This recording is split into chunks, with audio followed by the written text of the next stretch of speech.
Welcome to the Nightly Rant. I'm Mike. And I'm Torya. This is the show where we talk about the awful things that have happened in our day, the awesome things that have happened in our day, and all the things in between. Thanks for listening, and we truly hope you enjoy.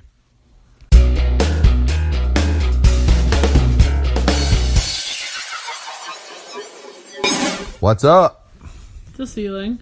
You always say that. At least I'm consistent. Maybe. Always. Not really. If I always say something, it means I'm consistent, butthead. Sometimes I say the sky, though, so you can't say I always say the ceiling. Yeah. Sometimes I also... Last time you said the sky. Because we were outside. No, we were inside and we were talking about it. And you said the sky. And I said, and then you said, well, technically, maybe they're in an airplane or a spaceship. And I said, well, those things are in the sky. And then we had this big, long discussion about it. About what actually constituted the sky? Yeah. I remember that. We had to agree to disagree on that topic. Yes. Because we were both technically right. Just coming from different angles. Yep. So, tell me. No. The dog. He's sleeping. But the dog is like this neurotic bundle of fur. You mean like he sniffed a bird feather and then the bird feather sniffed to his nose and then he freaked out and trampled my foot? Yeah, and it looked like he was like running in fear from the feather. He was. It touched his nose. I mean, and he's so neurotic. Like, one of us leaves for the day. And the dog has to, like, go into a mope fest. Ew, he pouted all day today. He pouts every day when you're not here. Yeah. He's, like, Captain Emotional, like I said. He's like a ball of nerves. He doesn't like it when all of his people aren't here. Yeah. He understands that they are only here half the time. Yeah, he seems to grasp that now. At first, he didn't, but he seems to grasp that now. I remember when I first moved here, what he really didn't like was the Mondays where you would drop them off at school. Because they had been here for the entire weekend. And then you would drop them off at school. And then you would go to work. And it would just be me and him all day. And he was just like Captain Depression. Yeah. I felt bad for him that he's like that. But at the same time, it's kind of silly behavior when you think about it. You've never not come back. Well, like, that's it. You know what? At first, it wasn't silly behavior. It was, he was trying to adjust and he didn't know. So he had the separation anxiety thing going on. But, like, I always come back. Even when there's 4 days in between when I first left and when I come back, I still come back. I have to say, the 2 times you went to Indiana, the first time he was more traumatized than the second time, because the first time he watched you leave, and the second time he didn't.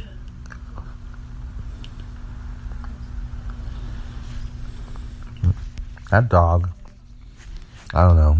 I care about him so much. I love that dog. He's a cute little guy. You know who else is a cute little guy? My butt cuddler back here, Parker. Parker, the cat, yeah.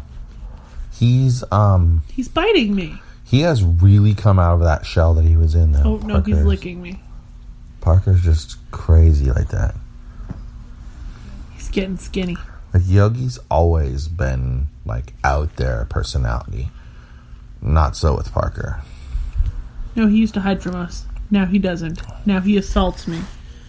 Jumps up on the couch, walks across my chest while I'm working on my computer. He actively seeks us out, as compared to before. He actively tried to avoid us. Right. And that's a huge difference. I know, he's like a completely different cat. If you met him now and back then, all at the same time, you would be like, these cats aren't even related. You would think there were 2 different cats. Yeah. You would. But I just think it's amazing. And then it was cute today when I'm working. She's sending me pictures of Parker, the cat, and Yogi, the dog, cuddling on our couch. They were cute. In all different positions. It was really funny. I took a picture every time they moved. It was so cute. And they like each other, like, clearly, those two. Mm-hmm. So that's good. They say, we boys have to stick together. The two female cats are ruling the roost. Well, I wonder if Yogi can find out from Parker what's been going on that's been setting off Olive at night. Parker is what's setting off Olive at night. But what is he doing? He's saying rude things in cat Well, that's language. what Yogi needs to find out. Yogi, you gonna find it out for me, okay, bud? Okay. Yogi does whatever I tell him. Yogi will find that out. I think Parker called Olive a bitch and now she's permanently angry. Could be. Maybe he used the C word. That's the word men are usually smart enough. That's a word men are generally smart enough not to use. Well, women on the other hand, they're like black people in the N word. Women have their whole, they don't want to. Don't you dare call me the C word. But then they call each other the C word. Well, bitch is the same way too. It's like crazy. Women can call each other that, but don't even dare, if you're a man, call a woman that. The world will end. None of that makes any sense. Exactly nobody right. should use the N word. Nobody should use the C word, and nobody should use the B word. Right. If the word is so offensive, nobody should be able to use it. So either the word needs to stop being offensive, or people need to stop using it. Right. And since clearly people don't know how to stop being offended by it, right? Then they just need to eliminate it, period. Because you need to see one way or the other. I don't really care which way. Yeah. Pick one. Let's stick with it. Yeah, and it needs to be consistently one way or the other. Right. So that's something I think is interesting. Mm-hmm. But what have you been thinking about this parenthood so far? We're winding up season 5, so we have one more season left after this. If I am right about what happens one more time, it's going to be officially the most predictable show I've ever watched in my life, but I am really enjoying it. It's good, but it's predictable. But maybe real life is predictable. But it's not. I think it is. Do you? To an extent. Not that predictable. Yeah, I think you're only all they're showing us are generalized events. So you're only predicting generalized events. And as far as generalized events go, we read the writing on the wall last year. We knew what was coming up. It's, we're guilty of that as well. Of just seeing the snippets of our life and not the big picture. And that's why the whole strategic planning thing is so important to me, is I want to at least have a skeleton of what next year could look like. Fair enough. Now, did you notice what I said there? That was pretty psychological. I didn't say should. I didn't say will. I said could. Uh-huh. Because it's up to us to make it happen. We have to do the work. He's licking me again. I see that. That's so weird. So this cat is like Yogi. Yogi loves to just lick your hand or your face or whatever. And Parker will get your hand or your arm, and he will just lick the living hell out of it. He does it to me too. Yeah. Does Olive do it to you? Yes. They're so weird. And they both have that same thing. Olive and Parker, they want to lick you. Olive's worse. Anyway. And then there's Yogi. Yes, I understand what you're saying with the could. Yeah, and I think that's key. Well, because nothing ever goes perfectly according to plan. So if you're saying X, Y, and Z will happen next year, and then they don't, you're just setting yourself up for failure. Well, and but also, if you're saying X, Y, and Z could happen next year, and you work towards them, then you're following your plan, and if the results aren't quite as expected, then you're still okay, and you can just adjust and do better the next year. Right, and I think it's like, okay, if you have this beautiful painting of a pirate's ship in full color with fishes swimming around and pirates with, piles of gold up on the top of the boat, whatever that's called, the deck. If that is considered like the best plan for next year, that's like essentially perfection for 2018, right? Right. Well, if you say that could be what our business looks like, then you're right. You could literally, okay, we're going to, in order to get to that perfect plan, we have to do these things. This is our tasks list to get there. Well, we might only be able to complete 60% of those things. So the picture, while they'll know it's a pirate ship, might not be completely colored in, right, etc. But it's still a representative of what the perfect plan was. Right. And so, and I even look at it this way: if the perfect plan is worth $1 million a year in revenue, well, the imperfect plan might be worth $500,000. And people say, "Oh, but if it's 60%, yeah." But I believe that money accelerates money. I think that the more money you make, the easier it is to make more money. Right. I mean, if because lo and behold, people is that you have to spend money to make money. And how is it used these days, people? Well, okay, here it is. Big tech tip here for you guys. And if you need more, contact us. info@webscientists.net. Sorry for that little commercial, but anyway, think about this little tip here. What were you just pointing out? Spend money to make money. Right. So that's an old time saying. But nowadays what they do is they take the money and they say, all right, I'm going to put this much budget on Facebook ads. I'm going to run Facebook ads. Right. And I'm going to drive those Facebook ads to a funnel where I'm going to get people's email address and their first name. And then I'm going to start sending them autoresponder emails that drive them back to the similar funnel, but at a different step. So there's multiple entry points to this funnel. Right. And it's all one funnel. So like if you went through it from beginning to end, it would be the same thing as if you skipped the first part and moved right to the second part. You'll still see it. You just won't see the stuff before it. Right. Well, that is the answer. Makes sense. Do you think? Yeah.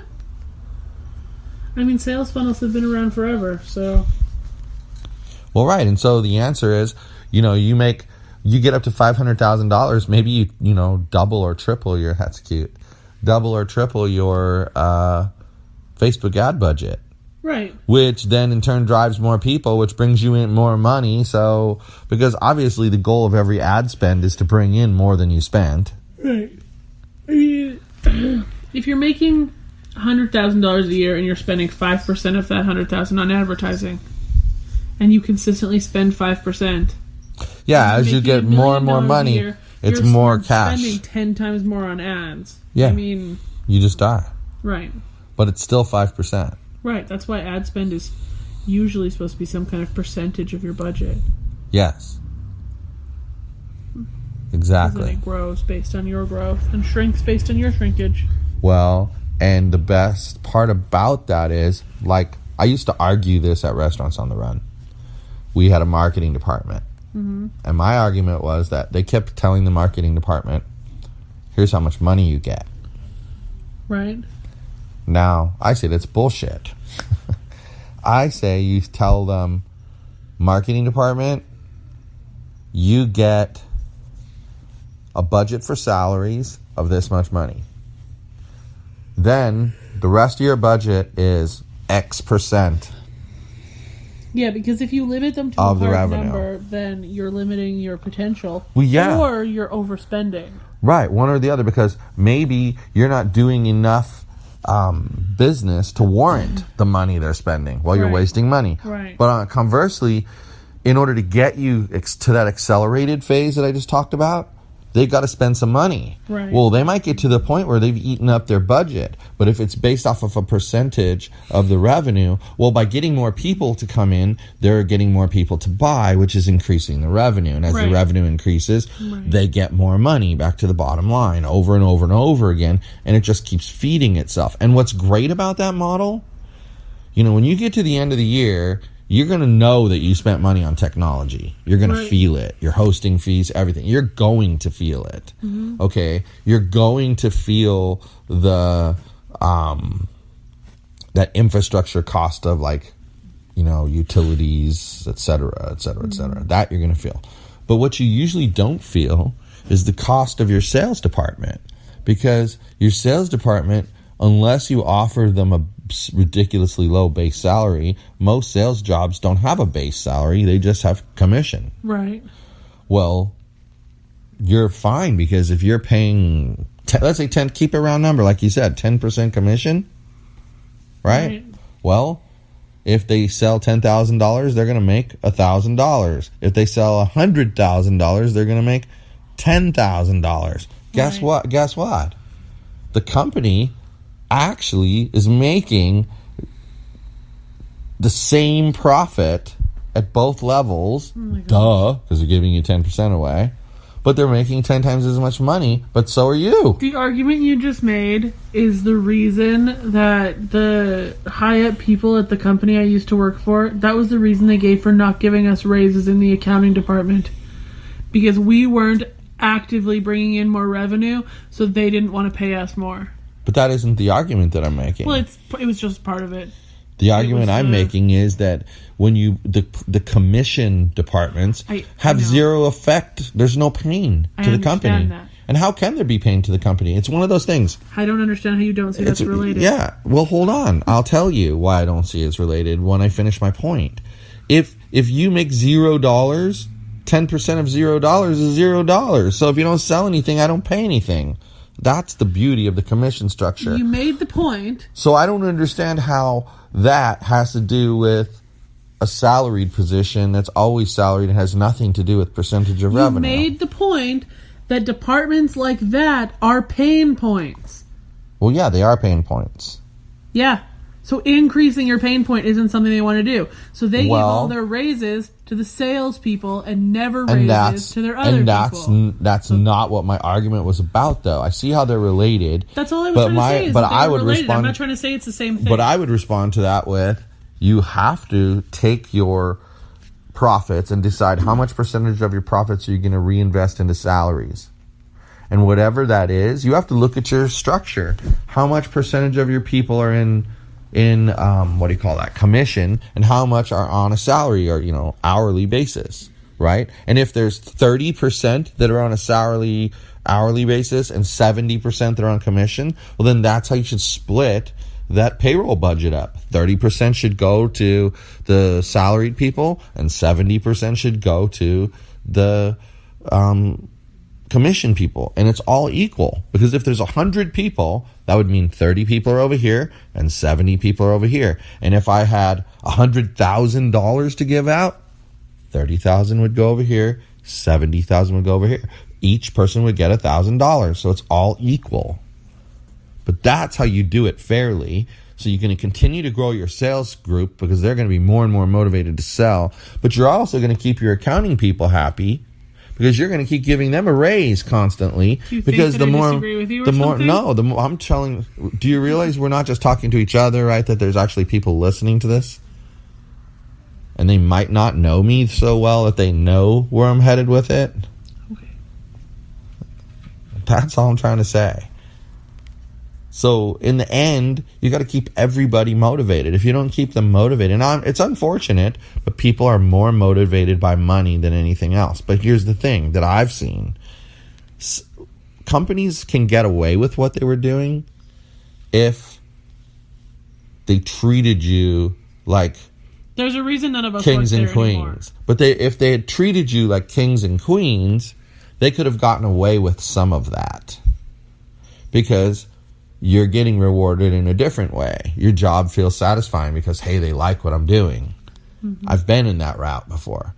But at some point, it's still, no matter what, comes down to, you know what? I can't pay my rent with your, gee, thank you, great job. So since you keep saying I'm doing such a great job, time to give me a raise. Yep. And, so it eventually gets there, no matter what. And what's funny is, the first way you get a lot of smaller raises, because every time the company gets more money, they give you more money, right? The other way, you get less frequent raises, but you get bigger chunks. So it's all still equal. Right. By that point in time, you might have $8,000 over here. You'll get an $8,000 raise. If you don't, something's wrong. You might even get a little bit more because of the gap in time between when you get raises.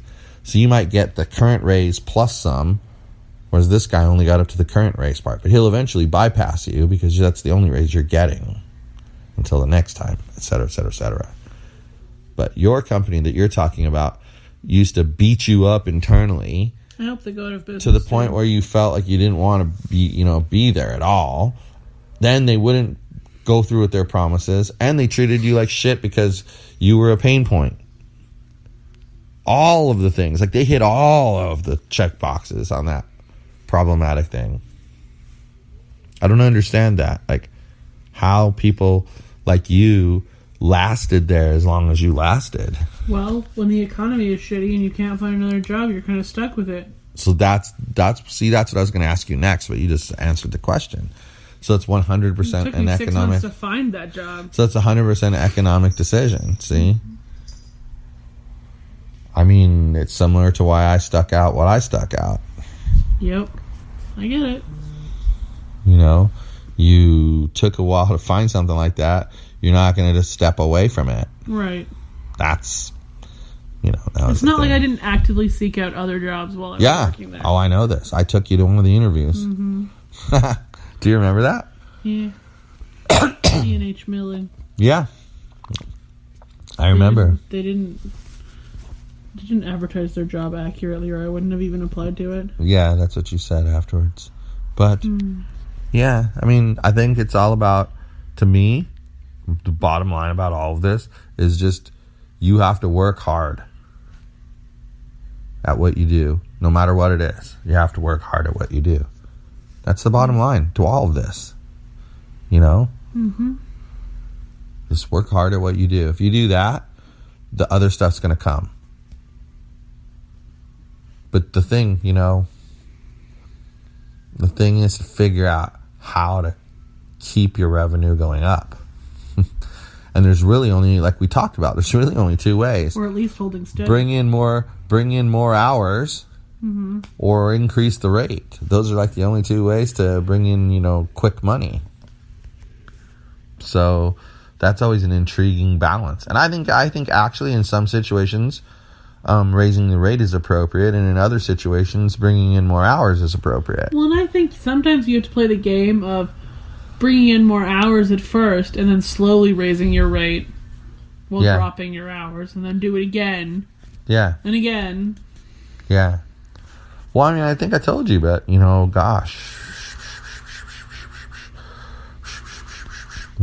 years ago,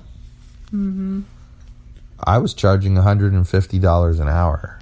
Right. For what I have to charge $45 an hour now. Right. That's more than $100 an hour difference. Isn't it interesting? Your cost of living has doubled, but your wage has gone down by 66%. Yeah. That's the problem. Do you know that the poverty line or the $84,000 is $84,000 a year? Uh-huh. Do you realize that I was living comfortably in Lethbridge for $31,000 a year? Uh-huh. And I didn't feel any pain, really. Maybe sometimes when there was higher bills in a month, but never. I know. Like, I could afford to fly here. I know. It doesn't make any sense. I know. Ridiculous, though. Yeah, the economy here is messed up. Uh-huh. I think it's ridiculous to be considered low income, making $84,000 a year. But, last final comment, because we could go on and on about this, but, I saw a news article in the Register today. But it's a great point to bring up, though, because yet everyone wants to say Obama fixed the economy. I mean... Maybe somewhere else, but not in California. He's... I'm sure, I guarantee you, that things that he did helped in some places and in some ways. But, I mean, I'm going to compare it to a person who hasn't been to the gym in a long time and gets out of shape and then goes to the gym and starts working out consistently. You're going to lose weight no matter what you do. at that point. You could go in every day and do bench press every single day. You're going to lose weight because you're burning more calories than you were burning before. Well, and it's the same thing. Those idiots, they're going to eventually hit the target. Almost anything they throw at it will hit the target. Right. Those noises are distracting.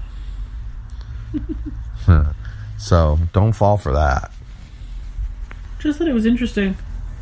I mean, because I feel like almost anywhere else in the country you could live comfortably on $84,000 a year.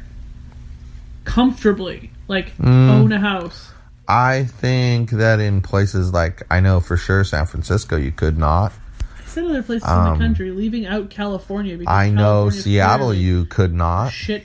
But I know Seattle, you could not. I know New York City, you could not. So I think it's the major metro areas that you could not. But here's the thing.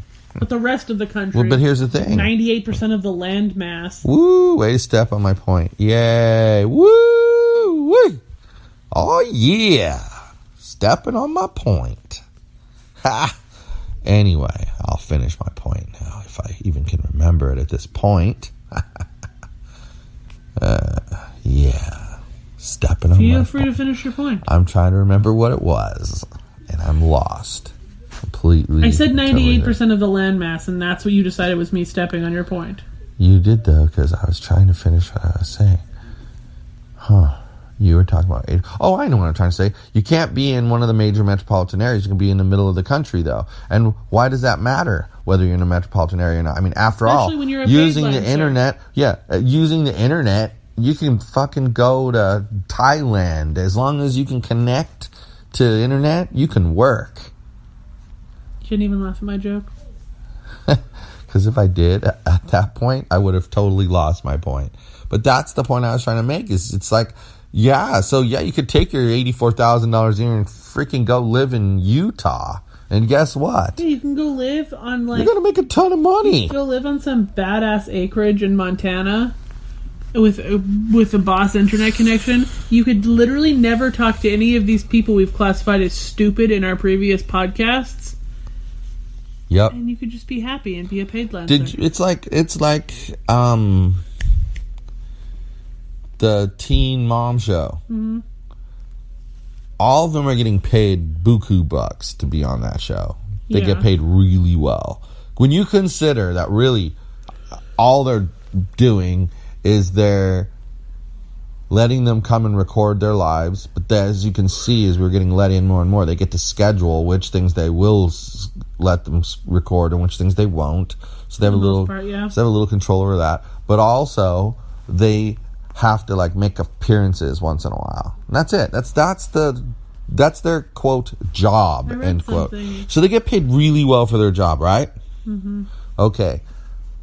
So then that's why they have super nice houses and have multiple vehicles and blah, blah, blah, blah. But they don't really work. Right. And it's because of where they live. Mm-hmm. Like when I was in Indiana, you could get a 3-bedroom apartment, like 1,400 square feet, almost double the size of this apartment, for $650 a month. Mm-hmm. So, point being, there's plenty of places like that around the country. So if you're making really good money as a person who makes their money over the internet, well, screw it, man. Go live someplace where your money is worth a lot more. Yep. Because let's face it, as a freelancer, I don't like the word paid lancer. It's why I'm not laughing at it, because I don't think it's funny. You think it's funny, and I think other people think it's funny. I was referencing a joke that you read to me the other day. Yes, I know. That you thought was hilarious. Yeah, but I don't think it's funny anymore because some other people have killed it. Okay. Not your fault. I just don't think it's funny anymore. Anyway, as a freelancer, you can work anywhere you want, but you also know you work more than most people. Right. So what do you want? You got to have a house that's comfortable that you can work in. And the perfect scenario wouldn't be to have your computer in the living room. The perfect scenario would be to have an office where we could work. Because then mentally you transition to, oh, I'm at work now.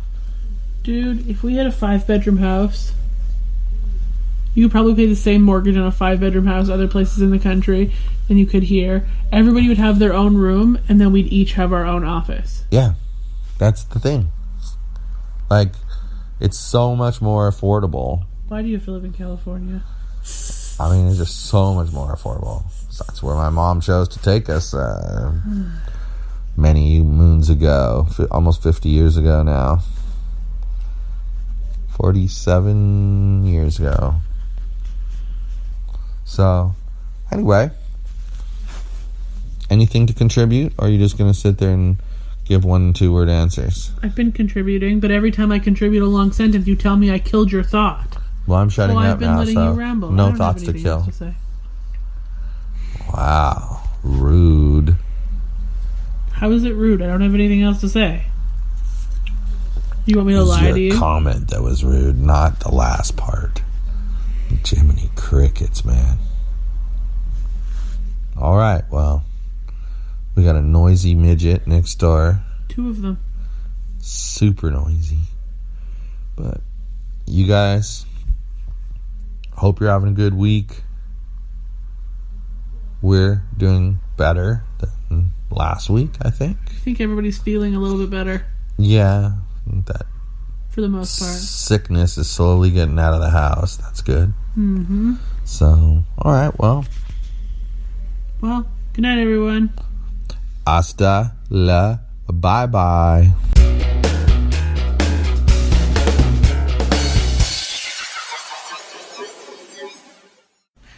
Hey, this is Mike, and I just wanted to tell you that if you enjoyed the show, and I truly hope you did, you can subscribe on iTunes or Google Play and not miss a single episode. But if you happened to miss an episode and you didn't find it on Google Play or iTunes for some reason, you could go to our website, which is thenightly.rant.wordpress.com.